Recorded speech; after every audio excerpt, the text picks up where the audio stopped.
Welcome back everyone, my name is Harsh और आ गए हैं अपन एक नई वीडियो के साथ। आइए आज की इस वीडियो में जानेंगे कि सीआरडीए सिस्टम आखिरकार है क्या।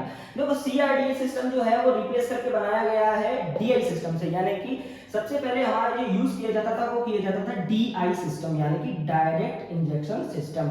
अब इसके नाम में इसका काम है, यानी कि देखो किस तरीके से डायरेक्ट इंजेक्शन सिस्टम, यानी कि सबसे पहले तो इंजेक्टर के बारे में समझो।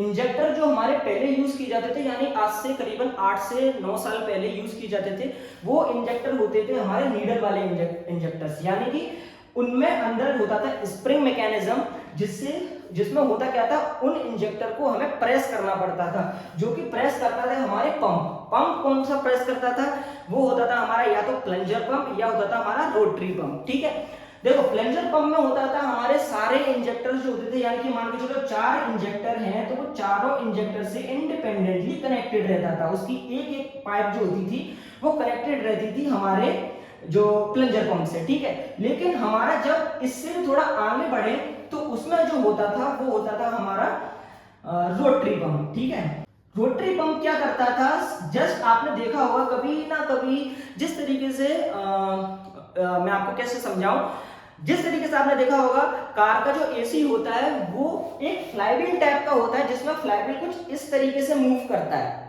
ना, इस तरीके से मूव करता है, सेम वैसे ही मूव करता था। और वो जो होता है वो फायरिंग सीक्वेंस के साथ आपके जो इंजेक्टर्स हैं उसमें इंजेक्ट करता था फ्यूल। ठीक है, अब ये तो ठीक है, लेकिन ये अच्छा चलता था, इसमें कोई किसी प्रकार का सेंसर की जरूरत नहीं पड़ती थी, भाई डालो चलाओ। अब इन गाड़ियों की देखो, मैं क्या बताऊं, जैसे पावर भी अच्छी खासी निकाल के देता था भाई। देखो जैसे कि आपको पता ही होगा भाई, स्ट्रोम है हमारी सफारी स्ट्रोम, भाई कितनी बेहतरीन पावर थी उसमें। ठीक है, और अगर छोटी गाड़ियों की भी बात करें, हमारी जो शेवी की जो बीट थी हमारी शेवी की, शेवलेट बीट, वो थी। अब इस तरीके से बहुत सी गाड़ियां थी जो अच्छे प्राइस पॉइंट पे थी और डीआई इंजन के साथ आती थी। मेनली जो ये इंजेक्टर्स जो है डीआई इंजेक्शन, वो हमारे ट्रैक्टर्स में यूज किया जाता था, जो कि इन गाड़ियों में यूज किया जाता था। तो ये जो था पूरा मेथड था। अब इसे आखिरकार इससे रिप्लेस करने की जरूरत क्यों पड़ गई, डीआई सिस्टम को सीआरडीआई सिस्टम से रिप्लेस करने की जरूरत क्यों पड़ गई। देखो भाई, डीआई सिस्टम जो था वो हमारा प्रॉपरली आपको पता ही है, दो पंप पे बेस्ड था। ठीक है, रोटरी और प्लंजर। अब क्या था, इन पंप में दिक्कत क्या थी कि भाई ये जो थे पंप फ्यूल उठाते थे, एक्स्ट्रा फ्यूल उठाते थे, जिससे क्या होता था, हमारे एक्स्ट्रा फ्यूल बर्न होता था, हमारा एक्सेसिव फ्यूल जो होता था वो बर्न होता था। तभी आपने देखा होगा भाई, जब भी हम जो सफारी स्ट्रोम है या शेवलेट बीट है या कोई सी भी गाड़ी है, उस पर जब भी हम पंजा लगाते हैं तो भाई पीछे से वो ब्लैक स्मोक देती थी, जो कि बहुत ज्यादा ही इमिशन प्रोड्यूस करती थी वो उस टाइम पे।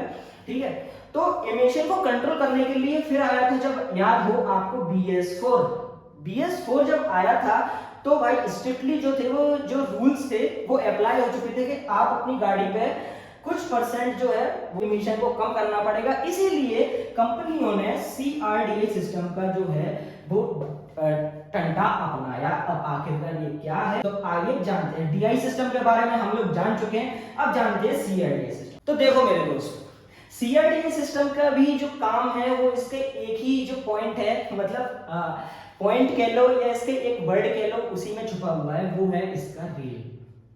ठीक है, कॉमन रेल, कॉमन तो चलो छोड़ो, अभी रेल, डायरेक्ट इंजेक्शन वही है, एक जो वर्ड है वो ऐड हो चुका है, वो है रेल। ठीक है, अब कैसे काम करता है, सबसे पहले होता है हमारा फ्यूल टैंक। ठीक है, इसमें डीजल है मान के चलो, इससे कनेक्ट है फ्यूल पंप। ठीक है, ऑब्वियसली कनेक्ट करना ही पड़ेगा भैया फ्यूल चढ़ाने के लिए। इससे कनेक्टेड है फ्यूल फिल्टर। ठीक है, और भाई इससे कनेक्टेड जो होता है वो होता है हमारा एक हाई प्रेशर पंप। ठीक है, ये पंप क्या करता है, बहुत ज्यादा प्रेशर से, यानी कि देखो यहां से ये बहुत मतलब मोटा पाइप होता है इसका, और यहाँ जो इसका आउटपुट होता है वो बहुत पतला पाइप होता है, मतलब बहुत नहीं पर पतला पाइप होता है। और इसके साथ जो कनेक्टेड रहती है वो रहती है एक तरह की रेल, यानी कि ये होती है हमारी कॉमन रेल, इसे बोलते हैं रेल। इस रेल में ऐसे क्या खासियत है? इस रेल में ऐसी कुछ भी खासियत नहीं है, जस्ट इसके आगे एक सेंसर लगा होता है जिसे हम कहते हैं लिमिट वाल्व। ओके, ये लिमिट वाल्व, ये जो लिमिट वाल्व होता है ये पूरा एक तरह का डिजिटल सेंसर होता है। सारे पार्ट इसमें जो यूज होते हैं वो डिजिटल ही होते हैं, ठीक है, कोई भी मतलब मैकेनिकल होते हैं और डिजिटल होते हैं, ठीक है। डिजिटल होता है जो कि हमारा सीधा कनेक्टेड रहता है ईसीएम से, ठीक है। दूसरी बात आ जाती है इस पूरे रेल में ये जो पंप है वो बहुत ही ज्यादा हाई प्रेशर से डीजल भर देता है। और ये जो लिमिट वाल्व है ये क्या करता है, जब भी बहुत ज्यादा डीजल हो गया, मान के चलो बहुत मतलब कि उसे पता लग गया कि डीजल जो है वो बहुत ज्यादा आ चुका है, तो ये क्या करेगा, ये लिमिट वाल्व जो है वो उसे खोल देगा, यानी कि हमारा ईसीएम जो है वो इसे खोल देगा और डायरेक्टली जो लिमिट वाल्व से हमारा डीजल है वो दोबारा चला जाएगा फ्यूल टैंक के अंदर। समझ में आ गया? इतना बहुत है भाई, कुछ भी नहीं हुआ अभी तो, है ना।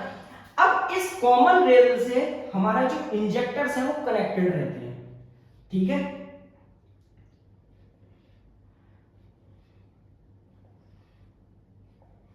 ठीक है, इससे हमारे इंजेक्टर्स कनेक्टेड रहते हैं जो सिंपली हमारा स्प्रे करते हैं और कुछ नहीं करते। इंजेक्टरों का क्या काम है, मतलब और तो कोई काम है नहीं है, इंजेक्ट करते हैं, ठीक है।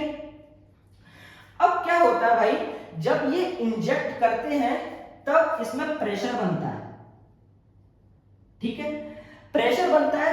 अब जब एक चीज बताओ, यहां से फ्यूल फालतू नहीं जाएगा ना, जब उसे पता है भैया इसमें फ्यूल भरा हुआ रखा है तो वो फालतू इंजेक्टर क्यों फ्यूल लेंगे। ईसीएम जब तक यहाँ पे वाल्व पे प्रेशर लो नहीं हो जाएगा तब तक ईसीएम उसे क्यों बंद करेगा, नहीं करेगा, जाहिर सी बात है। और जब बंद नहीं होगा तो क्या होगा, इसमें जितना भी फ्यूल है अनबर्न्ड फ्यूल जितना भी है वो सारा कंबशन चेंबर में जलेगा और अच्छे से इमिशन होगा, ठीक है, अच्छे से जो बिल्कुल कंबशन होता है वो अच्छे से होगा। फायरिंग सीक्वेंस बहुत अच्छा आएगा, सॉरी फायरिंग बहुत अच्छी होगी और आपको अच्छी पावर मिलेगी, है ना। जबकि हमारे डीआई सिस्टम में जो था वो क्या होता था, हमारे जो अनबर्न गैसेस रह जाते थे और जितना भी एक्स्ट्रा फ्यूल था, एक्सेसिव फ्यूल था, वो पंप खींचता रहता था और हमारे इंजेक्टर के थ्रू भेजता रहता था। अब इंजेक्टर से जो हमारे कनेक्टेड रहते हैं वो हमारे वायर्स कनेक्टेड रहते हैं जो कि सीधा जाते हैं ईसीएम पे, ठीक है, क्योंकि इनमें सोलेनॉइड है, ठीक है। अब ये हो चुके हैं, मैंने बोला अब ये हो चुके हैं पूरे डिजिटल, ठीक है। हमारे जो डायरेक्ट इंजेक्शन में यूज होता था वो होता था हमारा बिल्कुल नीडल वाला, ये भी नीडल होते हैं, देखो काम वही है, नाम वही है, बस थोड़ा सा क्या अपग्रेडेशन हो गया। ये एक जो था वो पूरा प्रिंसिपल है जो कि यूज होता है। इसमें सोलिनॉइड होते हैं जो कि एक्टिवेट होते हैं और हमारा जो वाल्व है वो ऊपर की ओर खिंच जाता है। जिस तरीके से सेल्फ में सोलिनॉइड होता है उसी तरीके से इसमें सोलिनॉइड होता है, ठीक है। तो वो जो खोलने का काम करता है वो करता है हमारा ईसीएम और इसमें जो वोल्टेज जाता है वो हमारा 12 वोल्ट ही जाता है, ठीक है। मेनली गाड़ियों में जो यूज होता है वो हमारा 12 वोल्ट ही यूज होता है और इससे आगे अभी तक तो यूज नहीं हुआ है। साइबर ट्रक में शायद यूज हो गया पर वो तो भाई देखो इलेक्ट्रिक है तो उसका कुछ पता नहीं है, ठीक है। तो ये था, ठीक है। अब इससे देखो सेंसर काफी कनेक्टेड है। सबसे पहला जो सेंसर है भाई उसका नाम है सेंसर, ये तो भाई खेल करेंगे इसमें। आप देखो सबसे पहला जो सेंसर है इसमें उसका नाम है हमारा मैप सेंसर। दूसरा जो है वो हमारा टीपीएस सेंसर यानी कि थ्रोटल पोजीशन सेंसर। तीसरा जो है वो हमारा सीकेटी सेंसर यानी कि क्रैंकशाफ्ट पोजीशन सेंसर। चौथा जो है हमारा फ्यूल टेम्परेचर सेंसर। तो ये जो सेंसर्स हैं वो यूज होते हैं। और भी सेंसर है पर अभी मेरे को यार नाम थोड़ा याद नहीं आ रहा है। ऐसे तो देखा जाए तो कूलेंट टेम्परेचर सेंसर है ना। और हमारा छठवा सबसे मेन हमारा जो एक्सीलेटर पेडल है ये भी मेन है। अब ये सेंसर जो है वो मेन होते हैं हमारे सीआईडी सिस्टम में उसे रन करने के लिए। लेकिन और ये जो सारे सेंसर्स हैं वो कनेक्टेड रहते हैं हमारे किससे, ईसीएम से, ठीक है। ईसीएम से सारे सेंसर जो रहते हैं वो कनेक्टेड रहते हैं और भाई ये जो है पूरा सीआईडी सिस्टम काम करता है हमारा, ठीक है। कैसे इसके एडवांटेज है और कैसे इसके डिसएडवांटेज है, आइए पूछा। देखो सबसे पहला इसका जो एडवांटेज है, इसका जो सबसे पहला एडवांटेज है वो है हमारा लो इमिशन, ठीक है, जो कि हमारे BS4 से कंप्लायंट है, ठीक है। दूसरा है हमारा DI सिस्टम से, CRDI सिस्टम में 25 से लेके 26% मोर पावर होती है। इसका ये मतलब है ज्यादा माइलेज भी है, बेटर पिकअप, लो नॉइस और लेस वाइब्रेशन, ठीक है। ये सारी चीजें जो है वो इसके एडवांटेज में है। डिसएडवांटेज में इसका ऐसा कोई खास नहीं है। देखो मैं आपको सीधे बताऊं, डिसएडवांटेज में इसका जो है वो सबसे पहला है हाई कॉस्ट, ठीक है, और जो दूसरा है वो है डिफिकल्टी टू मेंटेन। बस ये जो है इसकी है, ये डिफिकल्टी टू मेंटेन भी इसका अगर देखा जाए तो नहीं है। देखो क्यों मैं डिफिकल्टी टू मेंटेन बता रहा हूँ, क्योंकि अगर इसमें कुछ भी होता है, मान के चलो माइलेज नहीं आ रहा आपकी गाड़ी में या कुछ भी नहीं, कुछ भी प्रॉब्लम आ रही है, पिकअप की प्रॉब्लम आ रही है, तो एक अच्छा खासा इंजीनियर इसे सही कर सकता है। क्योंकि भाई एक एक सेंसर का हिसाब होता है, ठीक है। और पहले जो TI सिस्टम था यार उसमें तो सेंसर हुआ नहीं करते थे, तो वो कोई भी खोल के कर देता था, है ना। लेकिन इनमें भाई सेंसर ही सेंसर है ना। हो सकता है ECM में भी पंगा हो सकता है, आपके जो थ्रोटल बॉडी सेंसर है उसमें भी पंगा हो सकता है, किसी भी चीज में पंगा हो सकता है। तो ठीक है भाई, ये जो चीज थी वो आपने जानी आज की इस वीडियो में कि common rail direct injection system क्या होता है, ठीक है। तो भाई यही था इस वीडियो में, और हमारी जो वीडियो है वो मुझे पता है ECM ट्यूनिंग के ऊपर चल रही है, ठीक है। लेकिन मैं आपको पहले स्वाइपिंग वगैरह ट्यूनिंग सब सिखाऊंगा भाई, वो मतलब जितना मुझे पता है भाई सब बताऊंगा, टेंशन मत लो। ये सारी चीजें बताने का भी कुछ पीछे रीजन है, ठीक है। तो अगली वीडियो में हम बात करेंगे DDIS के बारे में, जो कि हमारा सुजुकी यूज करती है DDIS। तब तक के लिए सेफ राइड सेफ ड्राइव।